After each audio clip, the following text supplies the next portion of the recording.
देखो आज स्टार्ट करते हैं गॉस थ्योरम के बारे में। और पहले चैप्टर में जो सबसे इम्पोर्टेंट थ्योरम है वो गॉस थ्योरम ही है। सबसे इम्पोर्टेंट टॉपिक भी यही माना जाता है। तो समझते हैं गॉस थ्योरम होता क्या है ना।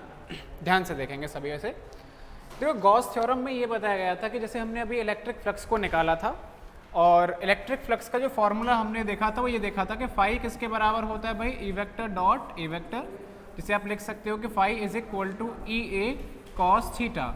यानी अभी हमें इलेक्ट्रिक फ्लक्स निकालने का तरीका क्या है कि हमें वहाँ पे इलेक्ट्रिक फील्ड इंटेंसिटी पता होना चाहिए और जिस सरफेस से इलेक्ट्रिक फील्ड लाइंस पास कर रही हैं वो सरफेस पता होना चाहिए और ये भी पता होना चाहिए कि अगर डायरेक्शन पता है तो ठीक है, डायरेक्शन नहीं पता है तो फिर एंगल हमें पता होना चाहिए कि कितना वहाँ पे एंगल आ रहा है।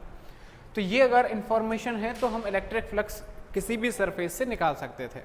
लेकिन गॉस ने देखो क्या बोला है, गॉस ने ये बताया है इलेक्ट्रिक फ्लक्स निकालने का ही एक नया इन्होंने तरीका दिया है और इन्होंने बोला है कि कहीं पे भी आप अगर फ्लक्स निकालना चाहते हो तो जो फाई होता है वो Q internal upon epsilon naught के बराबर होता है। क्या बोला है, phi is equal to Q internal upon epsilon naught. यहाँ पे इंटरनल, क्यू इंटरनल का मतलब होता है total internal charge, total internal charge in closed surface है ना, कोई भी क्लोज सरफेस के अंदर, इन क्लोज्ड सरफेस। तो किसी भी क्लोज सरफेस के अंदर टोटल इंटरनल चार्ज होगा।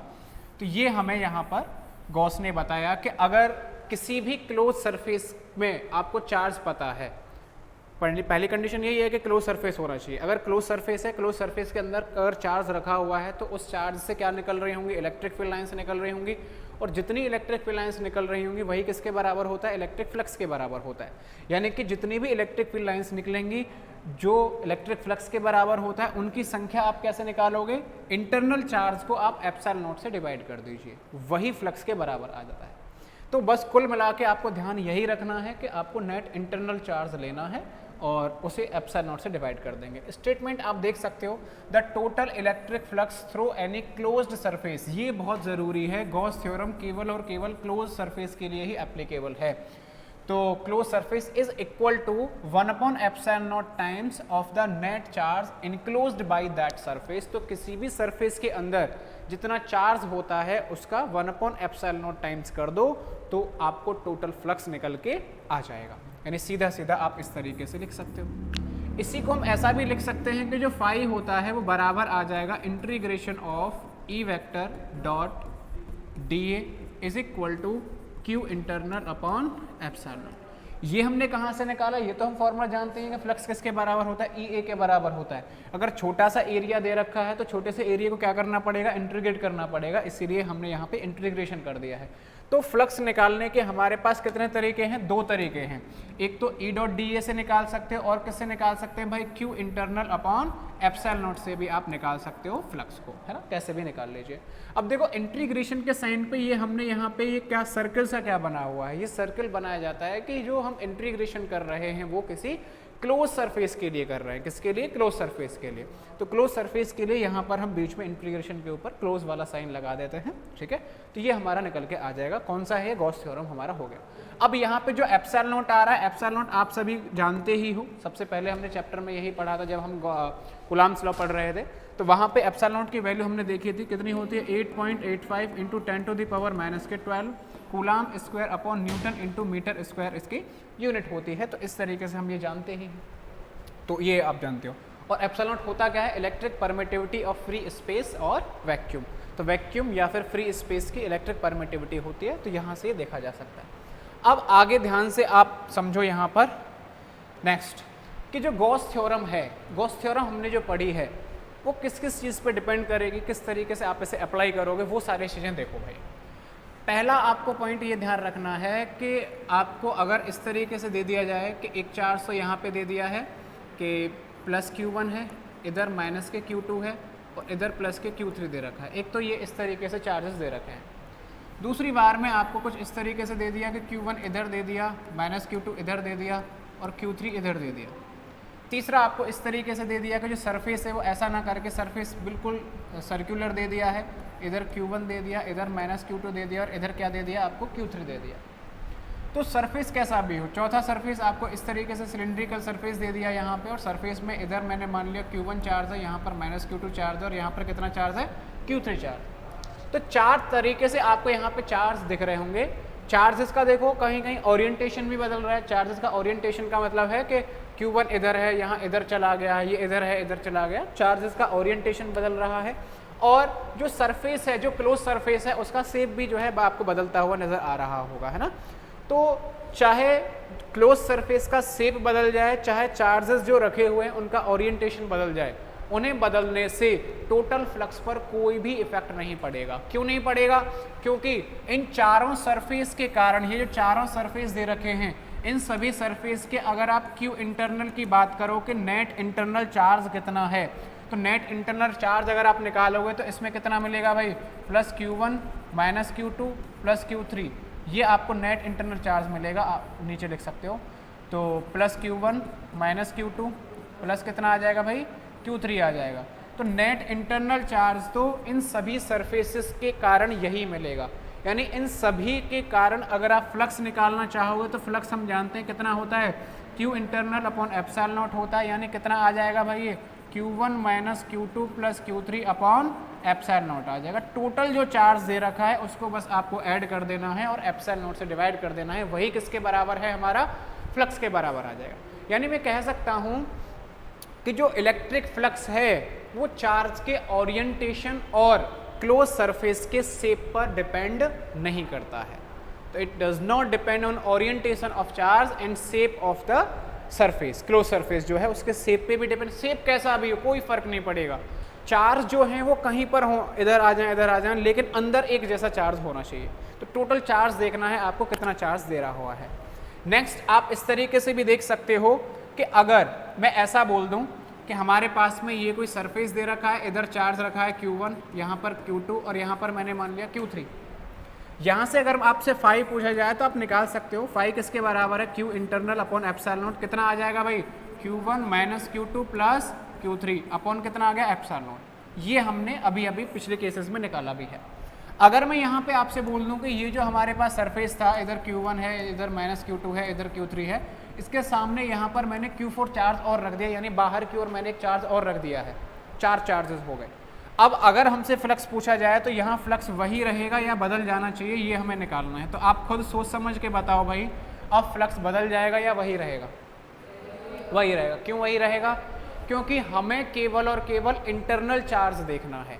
सरफेस के बाहर कितना चार्ज है, क्या है, कोई मैटर नहीं करता। बस आपको देखना है कि सरफेस क्लोज होना चाहिए और उसके अंदर चार्ज कितना है वो देखना है। तो इंटरनल चार्ज आप देख रहे हो यहाँ इंटरनल में इसीलिए लगा रहा हूँ बार बार कि अंदर वाला चार्ज देखना है आपको केवल। तो कितना आ जाएगा, Q1 -Q2 +Q3 अपॉन में कितना मिलेगा, एप्सिलॉन नॉट मिल जाएगा। यानी इस कंडीशन में भी फ्लक्स हमें वही मिलेगा जो अंदर की ओर आ रहा था, सेम आ रहा है। यानी आप इस पॉइंट को लिख सकते हो कि electric flux does not depend on, मैं लिख देता हूँ, electric flux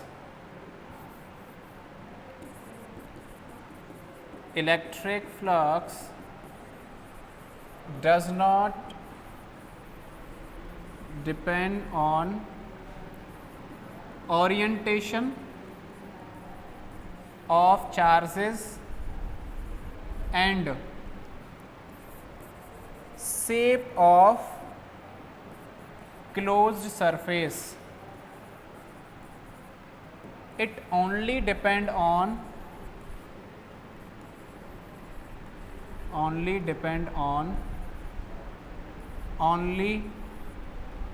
net internal charge.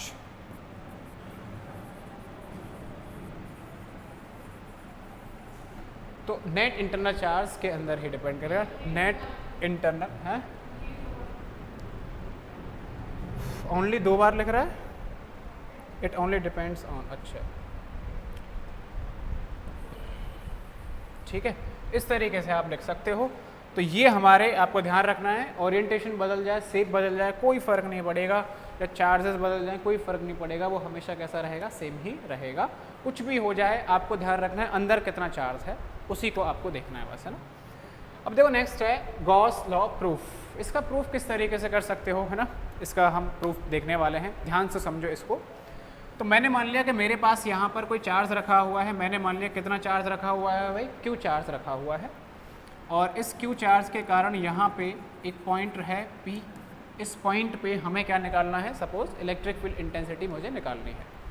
तो मैंने क्या किया, यहाँ पे ये r डिस्टेंस पे चार्ज रखा हुआ था, तो P पॉइंट पे अगर मुझे गॉस थ्योरम अप्लाई करना है तो यहाँ पर मैंने क्या मान लिया भाई, एक क्लोज सरफेस मान लिया। क्या मान लिया, क्लोज सरफेस मान लिया, जिसकी रेडियस कितनी है, r है। थोड़ा सा इधर कम आ रहा है तो इसे दोबारा से बना देते हैं, ऐसे करके हमने क्लोज सरफेस ये हमने मान लिया।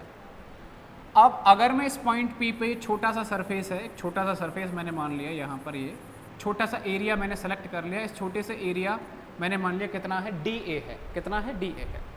तो इस चार्ज के कारण अगर मैं यहाँ पे इलेक्ट्रिक फील्ड इंटेंसिटी निकालना चाहूँ तो जिस पॉइंट पे इलेक्ट्रिक फील्ड इंटेंसिटी पूछी जाती है तो वहाँ पर हम कितना चार्ज मानते हैं भाई, +1 कूलम मानते हैं। तो ये पॉजिटिव चार्ज यहाँ रखा हुआ है, तो इसके कारण जो इलेक्ट्रिक फील्ड इंटेंसिटी की डायरेक्शन होगी वो किधर हो जाएगी भाई, बाहर की तरफ ही हो जाएगी, इधर हो जाएगी, परपेंडिकुलर डायरेक्शन में हो जाएगी। और जो dA मैंने माना है एरिया, वो तो सरफेस के परपेंडिकुलर होता ही है हमेशा, मैंने आपको बता रखा है एरिया वेक्टर हमेशा सरफेस के परपेंडिकुलर बाहर की ओर होता है, यानी dA की डायरेक्शन भी उधर ही आ गई है और E की डायरेक्शन भी किधर आ रही है, उसी डायरेक्शन में आ रही है। तो मुझे अगर फ्लक्स निकालना है तो मैं निकाल सकता हूँ कि हम जानते हैं कि फाई बराबर क्या होता है, integration of E vector dot dA vector, ये हम जानते हैं। तो फ्लक्स निकालने की कोशिश करते हैं, तो फाई बराबर मैं लिख सकता हूँ इंटीग्रेशन E dA इंटू में क्या आएगा, cos थीटा। तो E और dA के बीच दोनों सेम डायरेक्शन में आ रहे हैं, तो दोनों के बीच का एंगल कितना आ जाएगा, cos 0 डिग्री।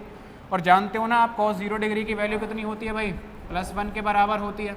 तो फाई बराबर आ रहा है इंटीग्रेशन ऑफ E इंटू में dA के बराबर आ रहा है, केवल और केवल E इंटू dA।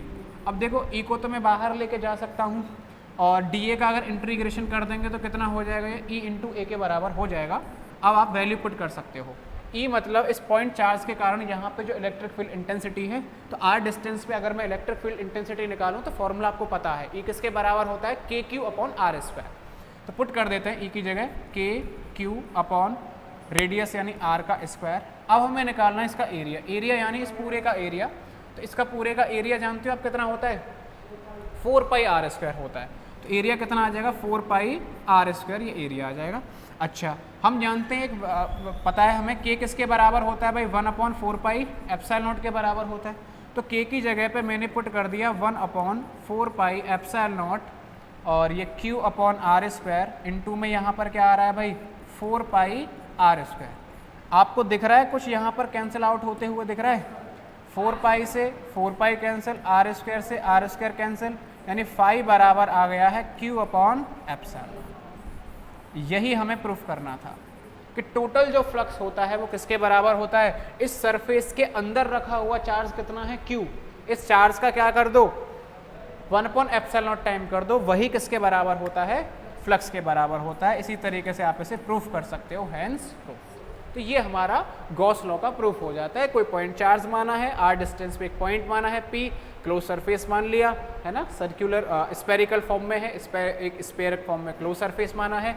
तो D और E की डायरेक्शन सेम आ रही है, सेम अगर आ रही है तो एंगल कितना हो जाएगा, 0 हो जाएगा।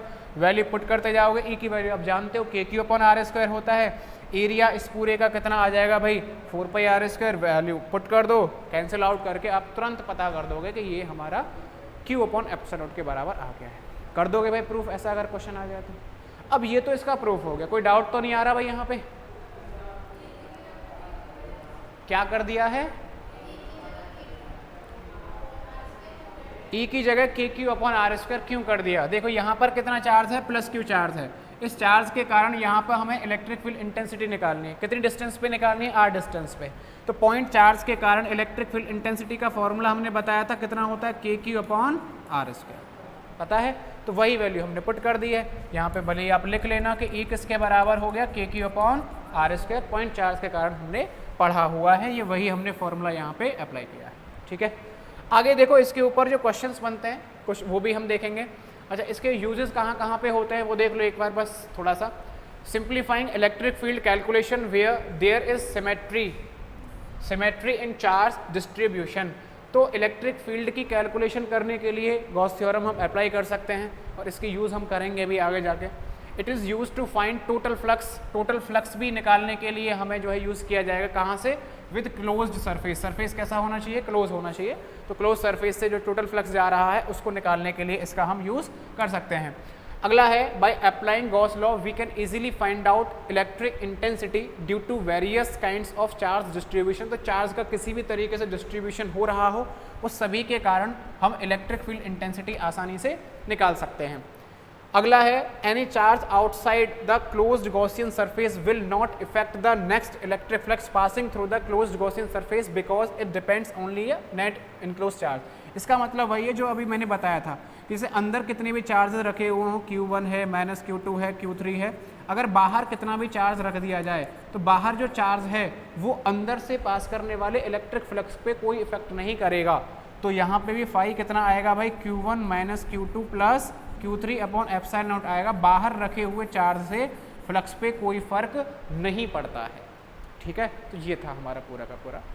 आगे कुछ क्वेश्चन है, जैसे कि ये है, sphere of radius 1 metre enclosed a charge of 5 microcoulomb, another charge of -5 microcoulomb placed inside a sphere, the net electric flux would be। ये आपसे पूछा है। तो कोई स्फीयर दे रखा है जिसकी रेडियस कितनी दे रखी है भाई? 1 मीटर के बराबर दे रखी है, और वहाँ पर चार्ज रखा है। एक तो कितना चार्ज रखा है भाई? +5 माइक्रोकूलम, और दूसरा भी चार्ज रखा हुआ है, मैंने मान लिया -5 माइक्रोकूलम। तो इससे पास करने वाला फ्लक्स आपको बताना है। तो कितना आ जाएगा भाई आंसर? 0। क्यों? क्योंकि हम जानते हैं फाई कितना होता है? Q internal upon epsilon not. तो Q इंटरनल कितना आ जाएगा? +5 -5 अपॉन एप्सिलॉन नॉट। तो आंसर कितना आ जाएगा? 0। यानी नेट इनक्लोज्ड चार्ज 0 होने की वजह से यहाँ से फ्लक्स भी कितना पास करेगा? 0 करेगा। यानी कौन सा ऑप्शन सही आ जाएगा हमारा? तीसरा ऑप्शन सही आ जाएगा। सिमिलरली एक और ऐसा क्वेश्चन है, 8 डायपोल्स, कितने डायपोल हैं? 8। तो 8 dipoles of charges of magnitudes e magnitude दे रखा है, are placed inside a cube के अंदर रखे हुए हैं, कोई क्यूब दे रखा है। The total flux coming out of the cube will be. थोड़ा सा सोचो, एक क्यूब दे रखा है, ये मैंने मान लिया क्यूब, और इस क्यूब के अंदर 8 इलेक्ट्रिक डायपोल रखे हुए हैं। कितने डायपोल रखे हुए हैं? 8, जिनका चार्ज है E के बराबर। तो टोटल फ्लक्स कितना होगा ये आपसे पूछा है। तो बताइए भाई कितना आंसर आना चाहिए? 8 डायपोल हैं, प्रत्येक का चार्ज E है, कितना आंसर आना चाहिए? अच्छा क्वेश्चन है। क्लिक कर गया तो बहुत सिंपल है, क्लिक नहीं किया तो आपसे होगा ही नहीं।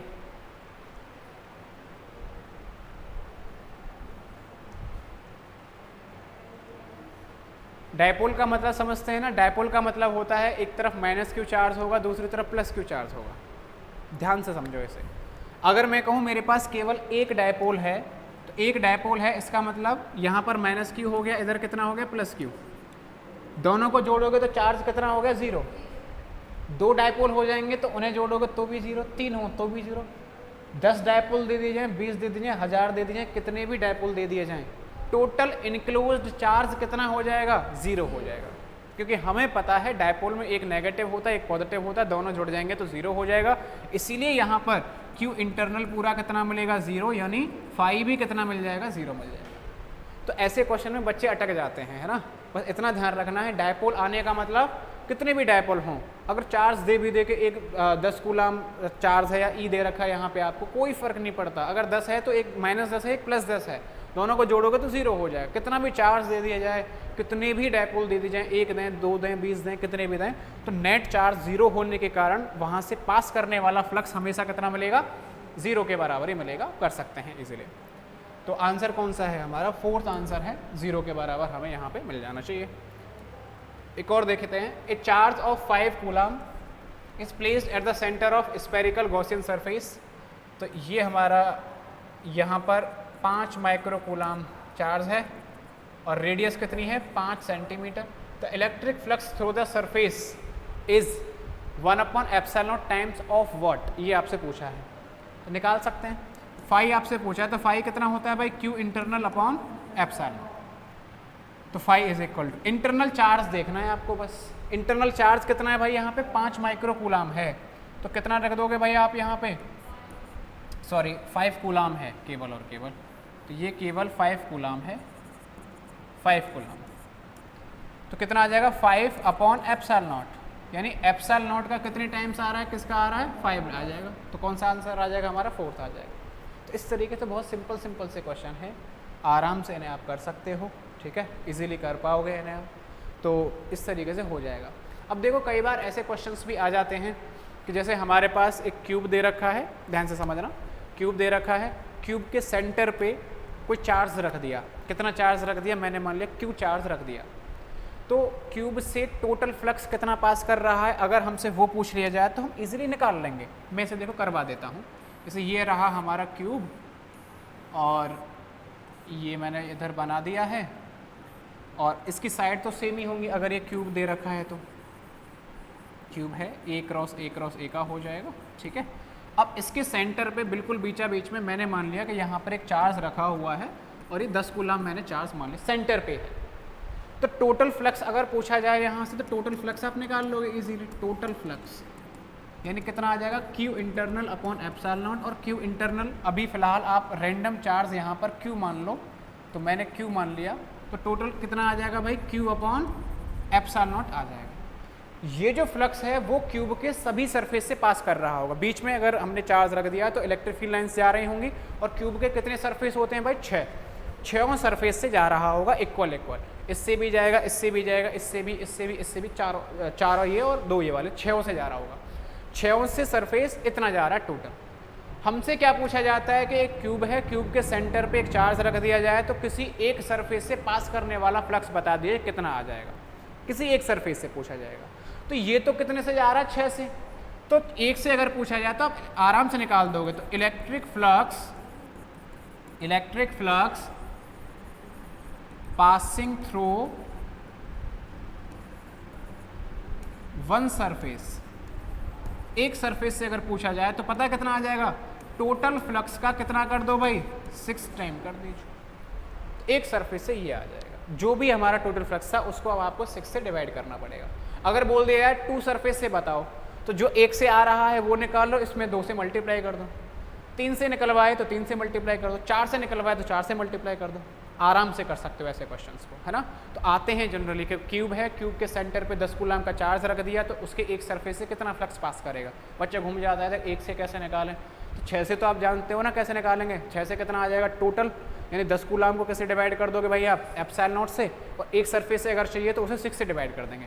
2 से करना है तो उसे 1 से निकालने के बाद 2 से मल्टीप्लाई कर दो, 3 से कर दो, 4 से कर दो, जितने से निकालना हो आप निकाल सकते हो, ठीक है। अच्छा, इसके ऊपर एक तरीके के और क्वेश्चन बनते हैं, वो भी समझ लो। जैसे आपको दे दिया जाए कि एक स्क्वायर है और स्क्वायर के सेंटर से जैसे स्क्वायर की साइड दे रखी है कि 10 सेंटीमीटर की साइड है, ये एनसीईआरटी में आपको क्वेश्चन मिल जाएगा, करके देख लेना। जैसे स्क्वायर ये मैंने मान लिया और इसकी साइड है 10 सेंटीमीटर, ये भी 10 सेंटीमीटर, ये भी 10 सेंटीमीटर, ये भी 10 सेंटीमीटर, है ना। इसके सेंटर से ऊपर की तरफ यहाँ पर 5 सेंटीमीटर आगे चले गए, कितने, 5 सेंटीमीटर आगे। तो स्क्वायर के परपेंडिकुलर डायरेक्शन सेंटर से 5 सेंटीमीटर ऊपर जाने पे एक चार्ज रखा है, यहाँ चार्ज रख दिया। अब यहाँ अगर चार्ज रख दिया तो चार्ज से इलेक्ट्रिक फील्ड लाइन्स तो हर जगह जा रही होंगी, इधर भी, इधर भी, इधर भी, इधर हर जगह जा रही होंगी। अब आपसे पूछा जाएगा कि यहाँ पे चार्ज रखा है, इस चार्ज के कारण इस स्क्वायर से कितना फ्लक्स पास करेगा, केवल स्क्वायर से पूछा जाएगा। तो पता है कैसे करेंगे ऐसे, ये देखो अगर 5 सेंटीमीटर पे आया है, इसका मतलब है कि आप जो है एक इधर सरफेस मान लो, एक इधर मान लो, एक इधर मान लो, एक इधर मान लो, हर जगह मान लो सरफेस, यानी इसे कवर कर दो। तो क्यूब मान सकते हो आप मान सकते हो कि एक क्यूब मान लिया मैंने। क्यूब का एक सरफेस कौन सा है, ये स्क्वायर है, उसके सेंटर पे क्या रखा हुआ है, चार्ज। तो अब आपका ये आ गया कि टोटल क्यूब के कारण आप निकाल लोगे, क्यूब के कारण कितना आ जाएगा, जितना चार्ज रखा है उसको किससे डिवाइड कर दोगे, एप्सिलॉन नॉट से, और इस स्क्वायर से कितना आ जाएगा, डिवाइड बाय क्या कर दोगे, 6 कर दोगे, जो भी टोटल आ रहा है, क्योंकि स्क्वायर उस क्यूब का एक सरफेस हो जाएगा, ठीक है। तो घुमाने के लिए ऐसा क्वेश्चन दे दिया जाएगा, आप कर सकते हो लेकिन इस क्वेश्चन को, है ना। तो गॉस थ्योरम को अप्लाई करना बहुत ज़रूरी है हर जगह, और भी मैं इसके ऊपर 1-2 क्वेश्चन कराऊंगा आगे। और गॉस थ्योरम के अगली क्लास में हम एप्लीकेशंस देखेंगे। एप्लीकेशन इस तरीके से देखेंगे कि कोई एक रॉड दे रखी होगी, रॉड के कारण हम इलेक्ट्रिक फील्ड इंटेंसिटी निकालेंगे, बहुत इनफाइनाइट लेंथ की रॉड होगी, यूनिफॉर्मली उस पर चार्ज का डिस्ट्रीब्यूशन होगा। और हम देखेंगे कि एक हमारे पास में शीट दे रखी होगी, शीट के कारण हम देखेंगे इलेक्ट्रिक फील्ड निकालना, और कोई हमारे पास में स्पेरिकल शेल दे रखी होगी, शेल के कारण देखेंगे। तो गॉस थ्योरम के एप्लीकेशन भी अगली क्लास में करेंगे, ठीक है। अभी आप इन्हें पूरा नोट कर लो जहाँ से हमने पढ़ाया है पूरा, तो यहाँ से हमने किया है पूरा लिख लीजिए, ठीक है।